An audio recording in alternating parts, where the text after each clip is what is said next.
നമ്മുടെ കൈക്കരുത്ത് കൊണ്ടും മെയ്വഴക്കം കൊണ്ടും പണം കൊണ്ടും അറിവ് കൊണ്ടും ഒന്നും നമ്മുടെ തലമുറ രക്ഷപ്പെടത്തിൽ നിങ്ങൾക്ക് മനസ്സിലായില്ലേ? ഇതിനോടകം ഇത്ര മനസ്സിലായില്ലേ മിനിമം? അതായത് നമ്മുടെ കഴിവോ നമ്മുടെ പണമോ നമ്മുടെ സ്വാധീനമോ കൊണ്ടൊന്നും നമുക്ക് സാത്താനെ കൗണ്ടർ ചെയ്യാൻ പറ്റില്ല. അതിന് ആത്മീയ ആയുധങ്ങൾ വേണം.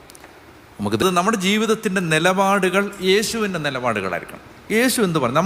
നമുക്കൊറ്റ കൾട്ടേ ഉള്ളൂ, നമുക്കൊറ്റ വിഗ്രഹമേ ഉള്ളൂ. അതാരാ? ഈശോ. നമുക്കൊറ്റ ഐഡിയലേ ഉള്ളൂ. അപ്പോൾ ആ ഈശോ നമുക്ക് ഭ്രാന്താവണം. ഞാൻ യൂത്ത് എൻ്റെ അടുത്ത് വന്നാൽ ഞാൻ യൂത്തിനോട് ഒറ്റ വിഷയമേ പ്രസംഗിക്കത്തുള്ളൂ. എന്താണെന്നറിയോ? യേശു ഏകരക്ഷകൻ. എന്തുകൊണ്ടെന്നറിയോ? ആദ്യത്തെ മിനിറ്റ് മുതൽ പരിശുദ്ധാത്മാവ് കളത്തിലുണ്ടാവും. യൂത്ത് ധ്യാനമാണ് ഏറ്റവും ഡിഫിക്കൽട്ട് ധ്യാനം.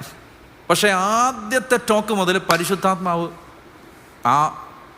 ആ പ്രദേശത്ത് മുഴുവനുണ്ടാവും.